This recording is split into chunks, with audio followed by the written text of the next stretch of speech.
Hi, everyone.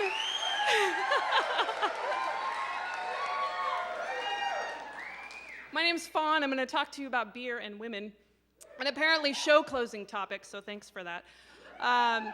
This topic started percolating in my mind when my friend Shannon and I went to Deschutes Brewery's Women's Brew Review, which was an awesome event earlier this year, all for women, all about beer, knowledge, education, really good food. So this prompted me to do some research, and I discovered that back in the day, ancient Sumeria, they worshiped the goddess Ninkasi. You'll recognize that as the name of a brewery over in Eugene. So also in Egypt, they worshipped the goddess Hathor as the creator of beer. In Finland, they think that women actually created ale by mixing bear saliva with honey and pouring it into beer. So I would like to taste that, actually. Medieval England, women were all about beer. They were the ones that made it. Wealthy women had beer servants. But after 1600, beer making became big business, so men took over. So talking about women of the industry, Elise Miller-John, she in 1938 was the first and since last woman to ever head a major beer company, Miller Brewing Company. So a few more women of the industry, Lady Brewmasters. The very first female brewmaster in the US was Carol Stout. She and her husband owned Stout's Brewing Company over on the East Coast, one of the first craft breweries to open since Prohibition, which ended in 1933. Second female brewmaster, Terry Ferendorf, started on the East Coast, moved to the West Coast, spent 17 years at Steelhead Brewing in California and in Eugene. She did a really cool road trip when she retired a couple years ago, traveled all over the US doing guest breweries, and did some distilling too. So she also started the Pink Boot Society, which you can check out online. It's an informational, educational support group, basically, for women in the industry. So imagine my dismay when I'm pounding away at the computer, doing my research. I go to get a beer, and oh my gosh, we're out. I tweeted about that, and that was a tweet of desperation, I'll have you know.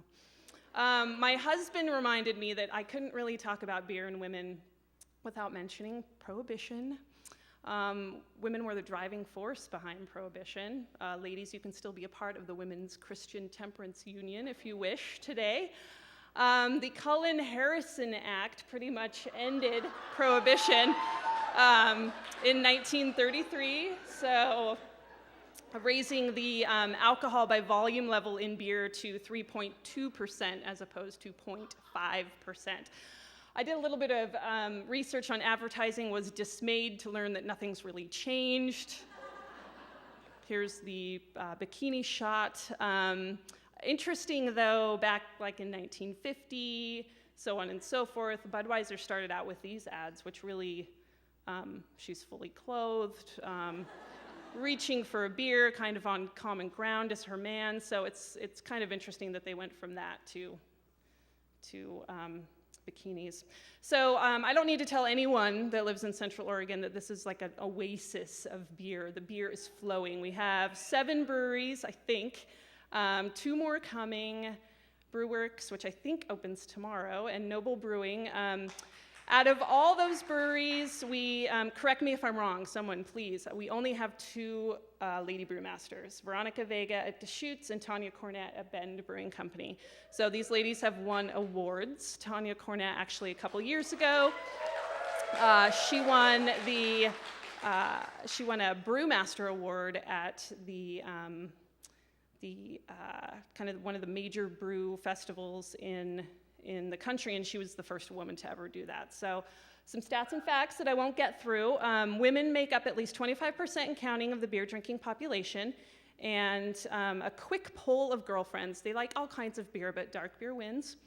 And a few of us discovered that the best beer is the post-race beer after you're done running. So a few stats and facts. Mind your P's and Q's came from the fact that in England they sell their beer in pints and quarts, and if you are to get rowdy, the bartender will yell at you to mind your P's and Q's.